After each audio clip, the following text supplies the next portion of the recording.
خلاف ہوں کرکٹ کے. وجہ اس کی یہ ہے کہ جو میں بات کر رہا ہوں نا, جو میری کیا بات ہے, قرآن کی بات ہے, اس میں جو چیز بہت بڑی رکاوٹ ہے نا, وہ کھیلوں کا میں انہماک. دیکھیں, فتوے کی روح سے ہر چیز ناجائز نہیں ہوتی. فتویٰ تو ایک لگا بندہ اصول ضابطے کا نام ہے, لیکن کچھ چیزیں اسلام کے مزاج کے بالکل اگینسٹ ہوتی ہیں. ڈراموں فلموں میں لوگوں کا اتنا ٹائم ضائع نہیں ہوتا جتنا بین الاقوامی جو میچز ہو رہے ہیں اس کو دیکھنے میں گھنٹے, پھر دیکھنے کے بعد کئی مہینے اس پہ تبصرے. ادھر اللہ آدم علیہ السلام کی پیدائش کو بیان کر رہا ہے, میں نے آدم کو پیدا کیا. فرشتے جو اللہ کی عبادت کیا کرتے تھے, فرشتے پوچھنے اللہ کیا ضرورت ہے تجھے, اللہ فرماتے ہیں عالم ما لا تعلمون, تمہیں نہیں پتا میں اس کے بارے میں جو جانتا ہوں تم نہیں جانتے. اور اتنا پروٹوکول دیا کہ فرشتوں سے کہا اس کو سجدہ کرو, بڑی عجیب مخلوق پیدا کر رہا ہوں. فرشتے اگر ہمارے گیند اور بلے اور چوکے چھکے اللہ وہ کہیں گے اللہ یہ اس لیے ان کو تو نے مسجود بنایا ہمارا. چلو انٹرٹینمنٹ کے لیے کھیل حرام نہیں ہے, وہ تو کبھی بھی کھیلا جا سکتا ہے, لیکن اس کو اتنی اہمیت دینا, انڈیا اور پاکستان کی میدان میں جنگ ہو جائے نا, اس میں جیتنے پر ایسے لوگوں کے جذبات نہیں ہوتے جتنے گیند اور بلے پہ جذبات ہوتے ہیں.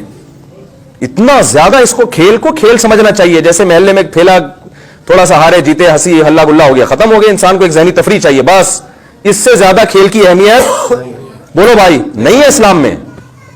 اس پہ انٹرویوز آ رہے ہیں, جناب آپ بتائیے کہ وہ پاکستان کیوں آ رہا ہے. ایکچولی ہوا یہ تھا کہ میں نے تو پہلے مشورے دیے تھے, لیکن وہ ٹیم کے جو کوچ تھے وہ یا جو کیپٹن تھے وہ اصل میں ڈپریشن میں گئے ہوئے تھے. وہ کچھ بھی نہیں ہوتا بھائی, گیند ہے, وہ ادھر کو لگ گئی تو چھکا ہو گیا, نہیں لگی تو ادھر سے نکل گئی, اتفاق ہے وہ. تو اس کو اتنی زیادہ جیسے کوئی میدان جنگ میں آپ, یہ اتنا زیادہ دل کی دھڑکنیں جو دھڑک رہی ہیں نا لوگوں کی, تو میرا خیال ہے کہ اس کے بارے میں قیامت کے دن سوال ہوگا. اللہ پوچھیں گے کہ تجھے میں نے مسجود ملائکہ بنایا اور تو نے ایک لا یعنی چیز کو جو ایک محض انٹرٹینمنٹ تھی اس کو تو نے اتنی اہمیت کیوں دے دی. لوگ جذبات میں رو رہے ہوتے ہیں, بے ہوش ہو رہے ہوتے ہیں, نمازیں تو چھوڑتے ہی ہیں.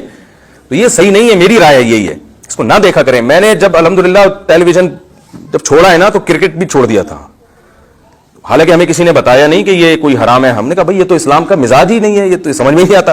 اور میں نے تبلیغ والوں کو دیکھا ہے وہ کہیں سے فتویٰ نہیں لیتے, لیکن وہ نہیں دیکھتے میچ. جو صحیح جڑے ہوئے ہیں نا,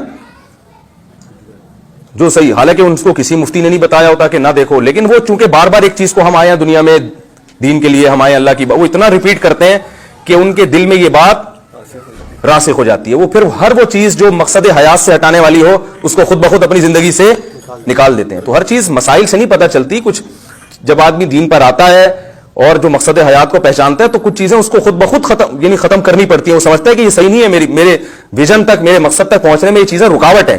یاد رکھیں کھیل کے مخالف نہیں ہے علماء, کھیلنا تو ضروری ہے. انٹرٹینمنٹ بھی جائز, جو تفریح ہے وہ میرے تو بیانات ہیں اس پہ, جائز لو فری. ہم نے تو نام ایسا رکھا کہ آدھی انٹرٹین تو آپ نام سے ہی ہو جائیں نا, جائز لو فری, ٹھیک ہے نا. ہم تو کہتے ہیں صرف کھیل نہیں ہے, لو فری بھی کر سکتے ہیں آپ. لو فری پتہ ہے کسے کہتے ہیں؟ ایک ہوتی ہے تفریح, ایک ہوتی ہے لو فری. جب انسان کا دماغ تھک جاتا ہے دن بھر کام کر کے, مختلف دماغی کام, تو اس کو تھوڑی بہت لو فری بھی کرنی. تفریح میں آپ جب گھر سے نکلتے ہیں تو آپ کو پتا ہوتا ہے میں کہاں جا رہا ہوں. لو فری میں جب آپ گھر سے نکلتے ہیں آپ کو پتا نہیں ہوتا, وہ لو فری ہے بھائی یار آپ بالکل. کیونکہ جب آپ گھر سے نکلتے ہیں نا تفریح کے لیے, اس میں بھی ایک ٹینشن ہوتی ہے, یار اتنے بجے پارک پہنچنا ہے, اتنے بجے سوئمنگ پول پہنچنا ہے, اتنے بجے پتہ نہیں بند نہ ہو جائے, گاڑی بھگا رہا ہے, یہ بھی ٹینشن ہے. لکھ لو, ہم اب دبئی میں تھے, ہمارے ایک دوست نے ہمیں بلایا, اللہ ان کی عمر میں برکت دے. تو اب وہ صبح نکل رہے ہیں فلانے پارک جانے کے لیے, تو وہ اتفاق سے بند ہو گیا, لیٹ پہنچے. تو مجھے کہنے لگے یار, میں نے کہا بھائی میں جب نکلا تھا نا تو میرا مراد پکنک یا تفریح نہیں تھی, میری نیت لو فری کی تھی, ٹھیک ہے نا. ہم نے پہلے سے نیت کیا کر لی تھی, لو فری کی, کہ بھائی کوئی کام نہیں ہے, یہاں دماغ کو فریش رکھنا ہے, تو ٹینشن نہیں لینی ہے. تو یہ ٹینشن بھی نہیں لینی ہے کہ اتنے بجے پارک پہنچنا ہے, بس نکل گئے, یہی لو فری ہے. تو ہم تو اس کے قائل ہیں بھائی. تو آپ یہ نہ سمجھیں کہ کھیل کے خلاف ہیں, لیکن ہر چیز کی ایک لمٹ ہوتی ہے, حد ہوتی ہے, اور اس کو بہت زیادہ اہمیت. لو فری کے چکر میں آپ کروڑوں کا نقصان تھوڑی کرو گے, آپ اپنا ٹائم تھوڑی برباد کرو گے, جو اہم کام ہے وہ بھی آپ چھوڑ دو, ایسا تھوڑی.